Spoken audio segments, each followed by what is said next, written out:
Dapat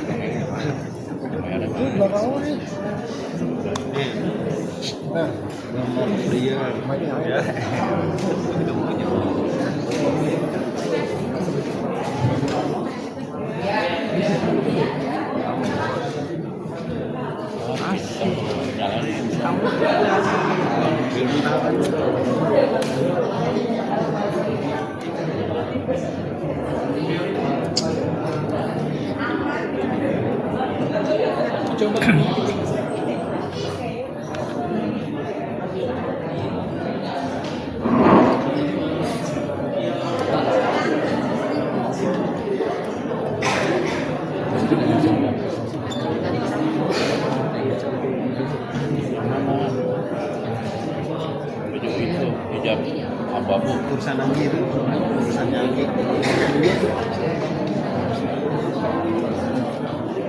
pink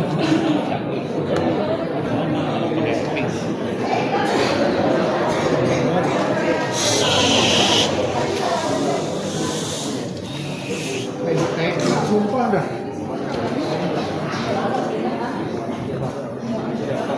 go kopi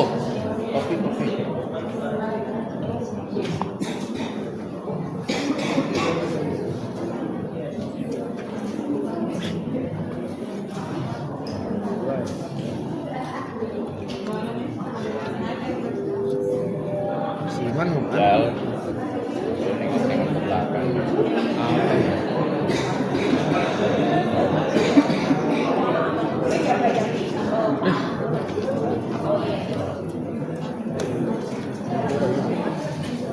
aduh gak ada di mana sih gak kedengaran nih titip dah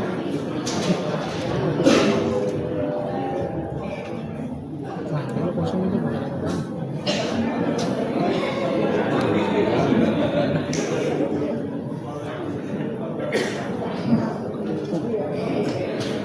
oh iya pokok ini apa ini kualitasnya pokok aja tarik ke sini.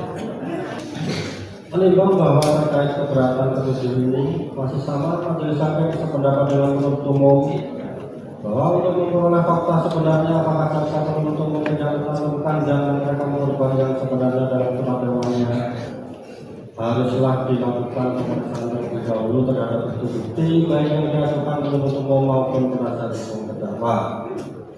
Menimbang bahwa memperhatikan pertimbangan di atas, majelis hakim berpendapat eksepsi penasihat hukum terdakwa haruslah dinyatakan ditutup.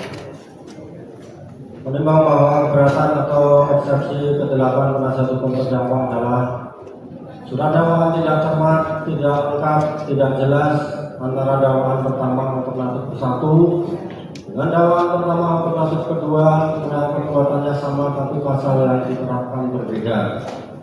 Mana penasihat hukum terdakwa menyampaikan alasan eksepsinya yang pada pokoknya sebagai berikut. Bahwa jaksa penuntut umum dalam dakwaan pertama alternatif ke-1 menyebutkan perbuatan terdakwa Nikita Mirzani melanggar ketentuan pasal 45 ayat 10 huruf A junto pasal 27B ayat 2 Undang-Undang Nomor 11 Tahun 2008 tentang Informasi dan Transaksi Elektronik, bagaimana telah diubah terakhir dengan Undang-Undang Nomor 1 Tahun 2024 tentang perubahan kedua atas Undang-Undang Nomor 11 Tahun 2008 tentang Informasi dan Transaksi Elektronik junto pasal 551 ke 1 KUHP.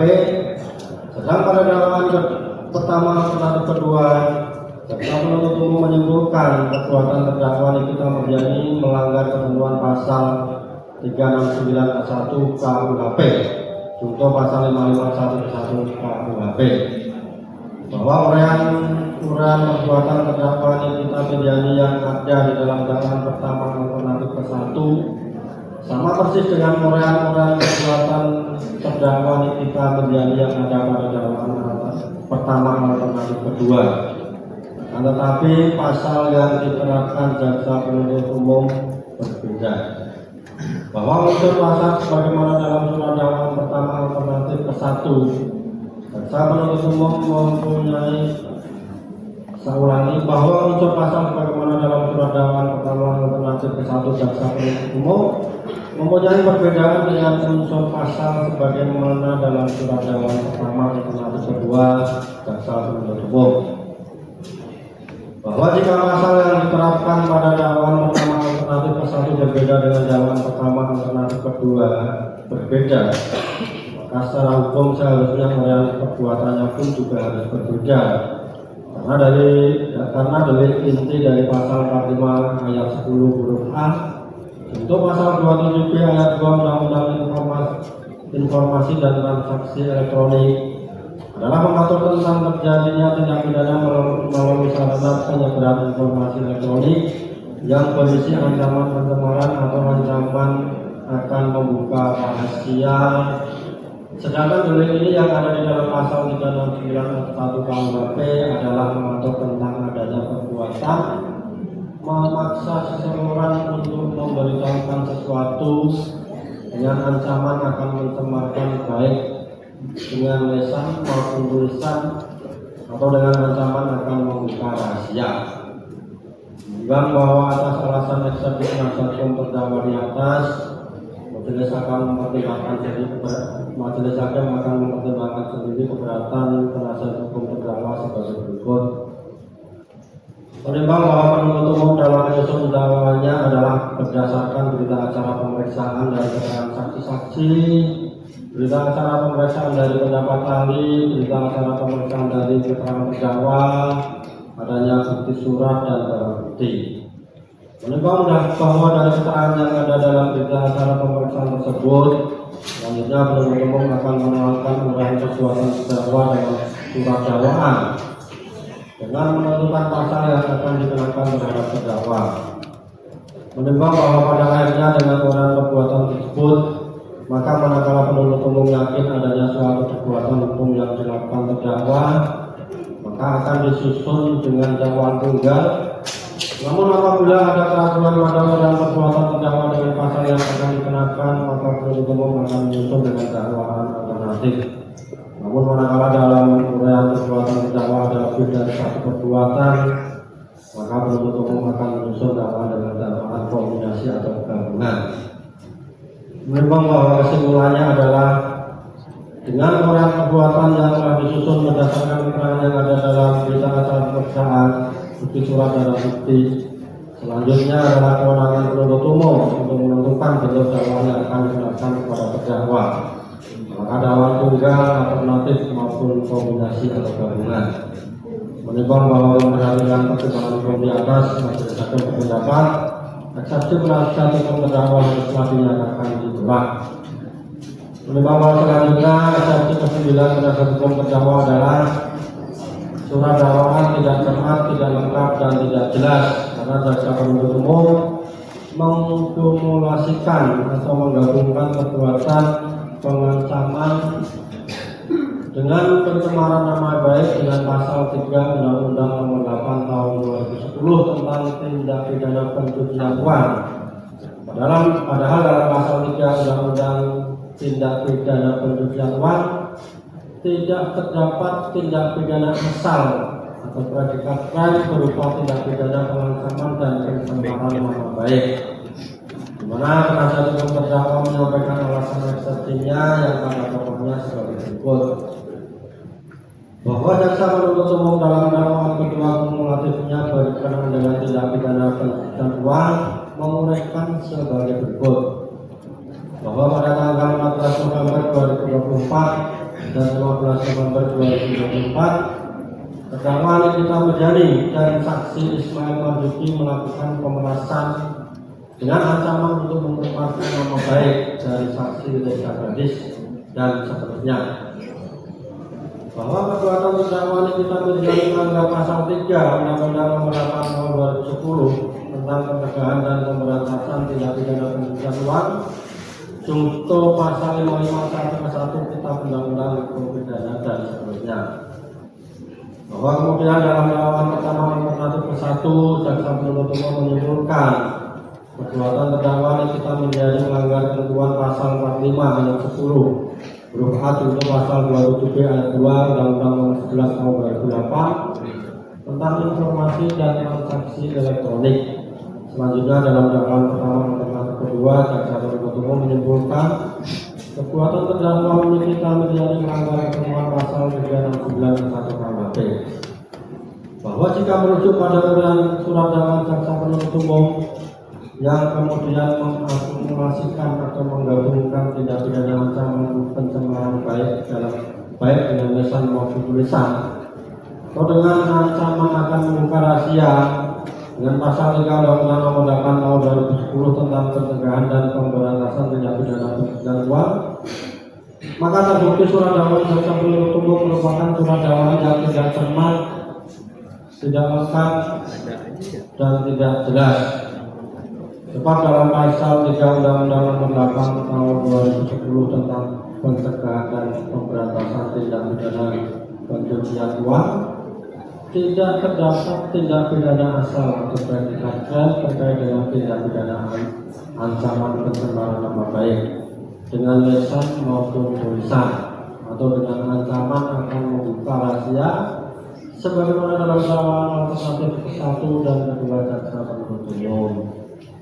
Bahwa berdasarkan mengenal tersebut di atas, maka secara yuridis tindak pidana yang menggunakan ancaman pencemaran baik dengan lisan maupun tulisan atau dengan ancaman akan membuka rahasia sebagaimana dalam dakwaan pertama alternatif ke-1 dan dakwaan alternatif kedua jaksa penuntut umum tidak masuk pada bagian tindak pidana asal dari pasal 3 Undang-Undang Nomor 8 Tahun 2010 tentang pencegahan dan pemberantasan tindak pidana pencucian uang seperti yang ada dalam dakwaan kumulatif kedua jaksa penuntut umum.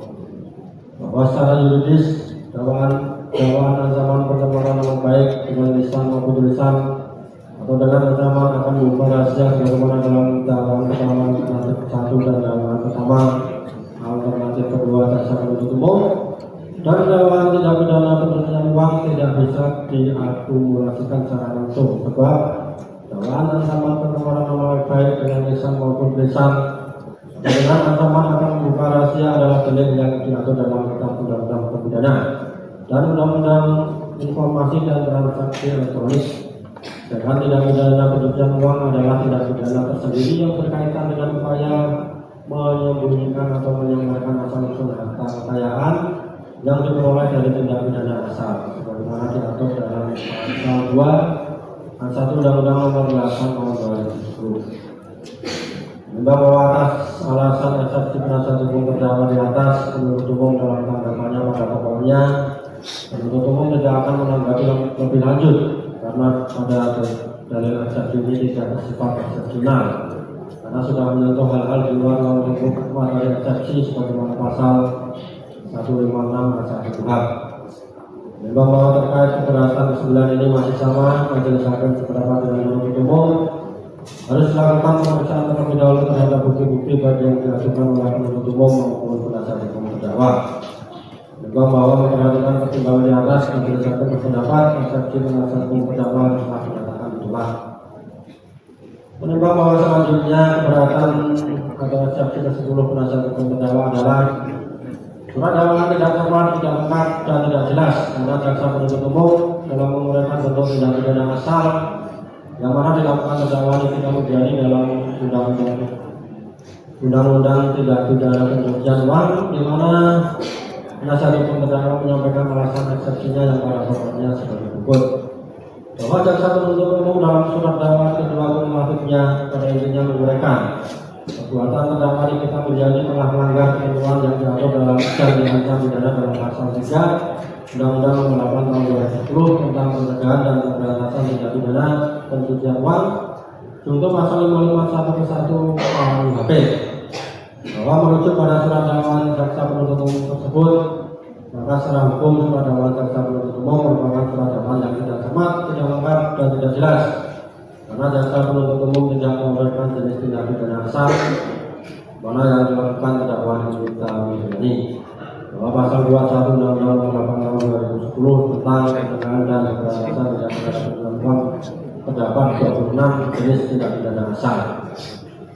Menimbang bahwa atas alasan eksepsi penasihat hukum terdakwa di atas, penuntut umum dalam tanggapannya yang pada pokoknya menyatakan penuntut umum tidak akan menanggapi lebih lanjut karena dalil eksepsi ini tidak bersifat eksepsional karena sudah menyentuh hal-hal di luar lingkup materi eksepsi sebagaimana pasal 156 1 Kuhap, dan penuntut umum masih tetap konsisten dengan pendapat penuntut umum pada poin 9. Menimbang bahwa terkait eksepsi ke-10 ini masih sama majelis hakim sependapat dengan penuntut umum bahwa untuk memperoleh fakta sebenarnya apakah ada kehabisan jaksa penuntut umum untuk menggunakan bentuk tindak pidana asal yang dilakukan terdakwa Nikita Milyani dalam Undang-Undang Tindak Pidana Pencucian Uang, harus dilakukan pemeriksaan terlebih dahulu terhadap bukti-bukti baik yang diajukan oleh penuntut umum ataupun penasihat hukum terdakwa. Menimbang bahwa memperhatikan pertimbangan hukum di atas, majelis hakim berpendapat eksepsi penasihat hukum terdakwa haruslah dinyatakan ditolak. Menimbang bahwa keberatan atau eksepsi menimbang bahwa selanjutnya keberatan atau eksepsi ke-11 penasihat hukum terdakwa adalah surat dakwaan harus ditolak atau dinyatakan tidak dapat diterima karena terdapat sengketa perdata yang harus diputus terlebih dahulu. Di mana penasihat hukum terdakwa menyampaikan alasan eksepsinya yang pada pokoknya sebagai berikut. Bahwa terdakwa Nikita Milyani didakwa sebagaimana dalam surat dakwaan tanggal 5 Juni 2025 bahwa terdakwa Nikita Milyani merasa tidak pernah melakukan perbuatan mengancam dan mencemarkan nama baik saksi Reza Gladys. Justru yang ada terdakwa Nikita Milyani diminta untuk tidak berbicara di media sosial, sehingga antara keduanya terjadi kesepakatan. Oleh karena itu terkait dengan adanya kesepakatan tersebut, terdakwa Nikita Milyani mengajukan gugatan manifestasi ke Pengadilan Negeri Jakarta Selatan sebagaimana terbukti dengan adanya perkara nomor 489/PJDT/2025 Jakarta Selatan dengan penggugat 1 terdakwa Nikita Milyani, penggugat kedua terdakwa Ismail Marzuki, dan tergugat 1 Reza Gladys, dan tergugat 2 Dr. Ataubah Hafid, mana proses hukum atas perkara aku saat ini memasuki tahap mediasi. Maka dengan ini kami mengajukan permohonan kepada majelis hakim yang mulia yang berkenan memberikan penangguhan atau penghentian pemeriksaan perkara pidana terhadap terdakwa Nikita Milyani dengan alasan yuridis sebagai berikut: A. Bahwa subjek hukum dan subjek hukum perkara pidana register nomor 362 Bitsus garing 2025 dari Jakarta Selatan adalah sama dengan subjek hukum dan subjek hukum dalam perkara perdata nomor 489 garing PDPT garing 2025 garing Jakarta Selatan. Bahwa pasal 81 KUHP yang berbunyi penundaan penuntutan pidana berhubung dengan adanya perselisihan prajudisial menunda daluarsa. C. Bahwa pasal 1 Perma nomor 2 tahun 56 mengatakan apabila dalam pemeriksaan perkara pidana harus diputuskan hal adanya suatu perkara perdata atau suatu barang atau tentang suatu hubungan hukum antara dua pihak tertentu, maka pemeriksaan perkara pidana dapat dipertanggungjawabkan untuk menunggu suatu putusan pengadilan dalam pemeriksaan perkara perdata tentang adanya atau tidak adanya hak perdata itu. Menimbang bahwa atas alasan eksepsi penasihat hukum terdakwa di atas, penuntut umum dalam tanggapannya pada pokoknya menyatakan sebagai berikut: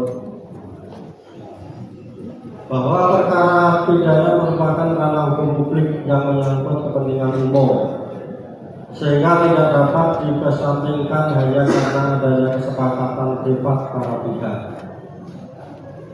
Bahwa sesuai dengan putusan MA tanggal 8 Mei 57 nomor 1 tahun 57 yang berbunyi, walau dalam suatu perkara terdapat dasar-dasar untuk memasukkan gugatan terhadap terdakwa yang dapat merupakan perkara perdata, akan tetapi ini tidak berarti bahwa penuntut kasasi tidak dapat dituntut karena ia melakukan suatu tindak pidana Dengan demikian perbuatan-perbuatan yang dilakukan dapat merupakan baik perkara pidana maupun perkara perdata tersendiri.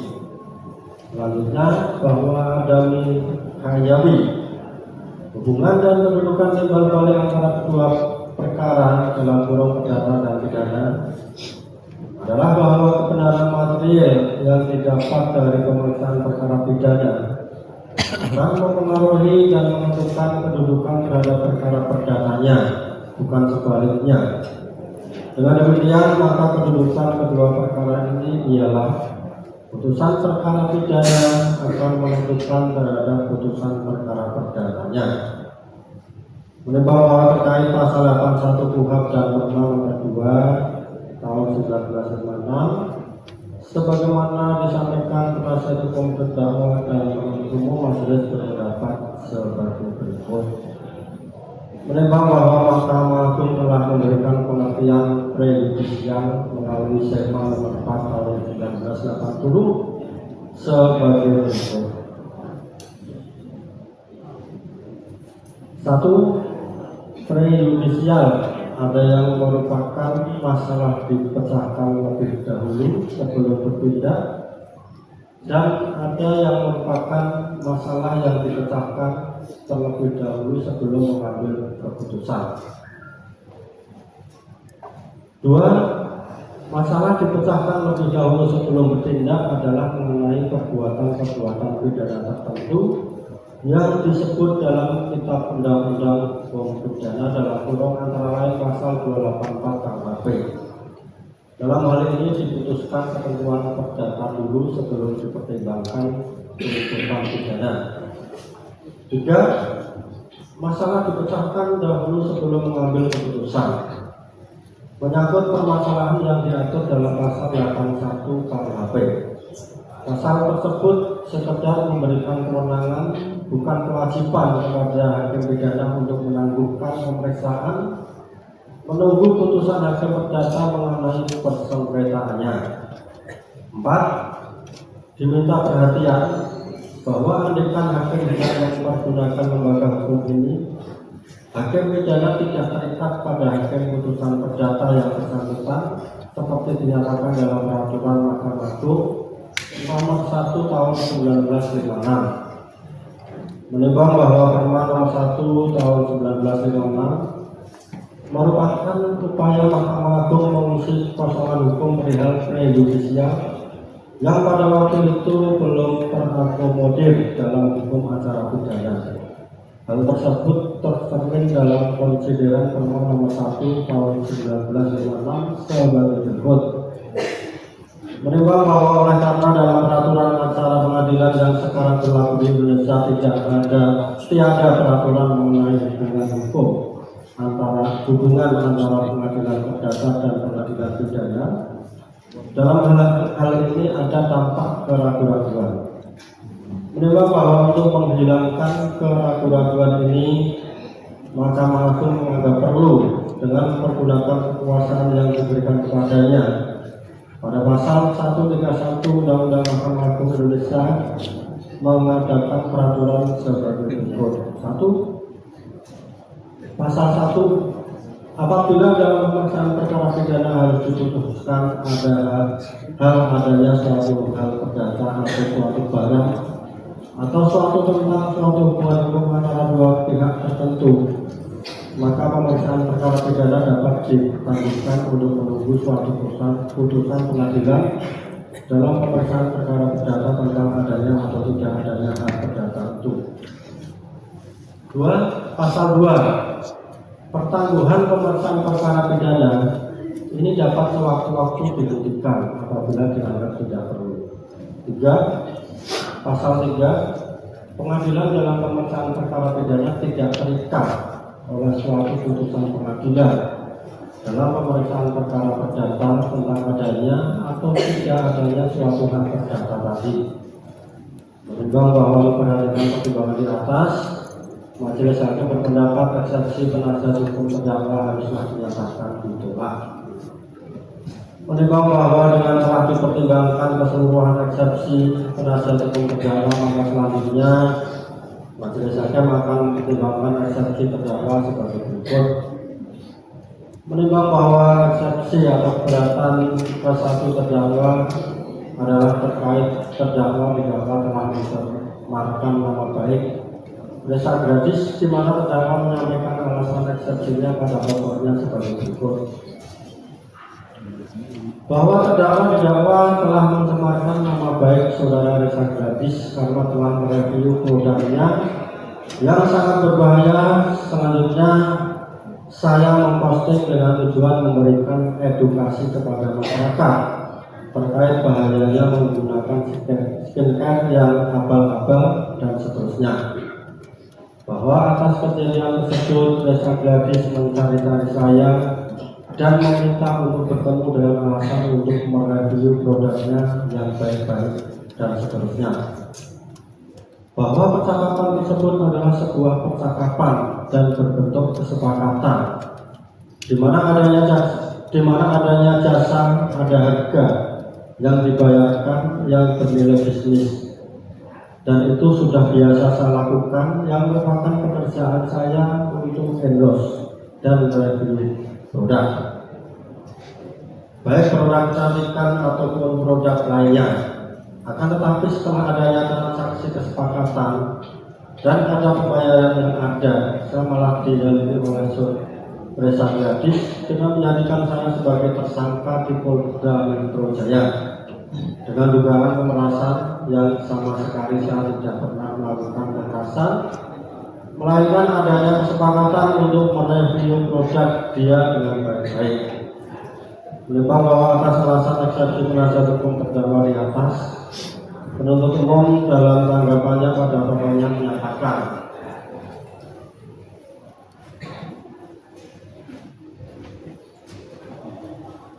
terkait dengan pernyataan terdakwa Nikita Mirjani tersebut bukanlah termasuk dalam materi pokok eksepsi sebagaimana diatur dalam pasal 156 ayat 1 KUHP yang dapat membatalkan surat dakwaan penuntut umum. Hal tersebut hanyalah pendapat terdakwa Nikita Mirjani semata, yang mana pendapat tersebut sudah memasuki fase pembuktian pada pokok perkara, yang justru materi pokok perkaranya belum diperiksa di muka persidangan. Menimbang bahwa terkait keberatan ke-1 ini, majelis hakim sependapat dengan penuntut umum bahwa untuk memperoleh fakta sebenarnya apakah benar tidaknya adanya pencemaran nama baik ataukah adanya kesepakatan, harus dilakukan pemeriksaan terlebih dahulu terhadap bukti-bukti baik yang diajukan oleh penuntut umum ataupun penasihat hukum terdakwa. Menimbang bahwa memperhatikan pertimbangan di atas, majelis hakim berpendapat eksepsi dari terdakwa haruslah dinyatakan ditolak. Menimbang bahwa selanjutnya keberatan atau eksepsi kedua terdakwa adalah terkait adanya perkara perdata yang sedang berjalan, yang saat ini sedang dalam tahap mediasi, yaitu dalam perkara perdata nomor 489/PDTJ/2025 Jakarta Selatan, di mana terdakwa Nikita Mirjani sebagai penggugat 1. Menimbang bahwa keberatan atau eksepsi kedua terdakwa telah menimbang bahwa dalam eksepsi atau keberatan kedua ini terdakwa telah menyampaikan alasan eksepsinya dan penuntut umum juga telah menyampaikan alasan tanggapannya. Menimbang bahwa terkait keberatan kedua ini karena telah diajukan keberatan atau eksepsi yang sama oleh penasihat hukum terdakwa sebagaimana telah dipertimbangkan di atas, maka dengan mengambil alih pertimbangan hukum di atas, majelis hakim berpendapat eksepsi terdakwa haruslah dinyatakan ditolak. Menimbang bahwa setelah memperhatikan keseluruhan pertimbangan di atas, majelis hakim berpendapat eksepsi atau keberatan penasihat hukum terdakwa dan terdakwa haruslah ditolak. Menimbang bahwa karena keberatan penasihat hukum terdakwa dan terdakwa ditolak, maka memerintahkan kepada penuntut umum untuk melanjutkan pemeriksaan perkara nomor 362/2025 Jakarta Selatan atas nama terdakwa Nikita Mirjani tersebut di atas. menimbang bahwa oleh karena putusan ini mengenai keberatan dari penasihat hukum terdakwa dan terdakwa terhadap surat dakwaan dari penuntut umum, maka perhitungan mengenai biaya perkara ini ditangguhkan sampai dengan putusan akhir. Mengenai pasal 45 nomor 1 dan 2 KUHP serta peraturan perundangan yang bersangkutan, mengadili satu, menolak keberatan atau eksepsi dari penasihat hukum terdakwa dan terdakwa yang kita menjadi tersebut. Dua, memerintahkan penuntut umum untuk melanjutkan pemeriksaan perkara nomor 362 garing khusus garing 2025 garing Jakarta Selatan atas nama terdakwa Nikita Wirdiani tersebut di atas. Tiga, menangguhkan biaya perkara sampai dengan putusan akhir. Jadi demikian diputuskan dalam sidang permusyawaratan majelis hakim pengadilan Jakarta Selatan pada hari Senin tanggal 14 Juli 2025 bersama Hari Selesai sebagai ketua Raditya Baskoro SNPR dan Sulistya Muhammad Bintro SNH masing-masing sebagai hakim anggota yang diucapkan dalam sidang terbuka umum pada hari Kamis tanggal 17 Juli 2025 oleh hakim ketua dengan didampingi oleh hakim anggota dibantu oleh Sarifudin Azhar Panitra Pribadi pada Pengadilan Negeri Jakarta Selatan serta dihadiri oleh Abdul Rahman Azhar penuntut umum dan terdakwa dari penasihat hukumnya. Jadi demikian putusan yang telah dibacakan oleh majelis hakim dan sebagaimana telah disampaikan di tadi adalah hak dari terdakwa, penasihat hukum terdakwa dan penuntut umum untuk menerima putusan setelah ini karena kalah sependapat. Namun masyarakat tidak sependapat silahkan menggunakan haknya untuk mengajukan upaya hukum dan tentunya sebagaimana tercantum dalam pasal 156 dan seterusnya. Hai, terima kasih sudah menonton. Jangan lupa subscribe, like, comment, and share.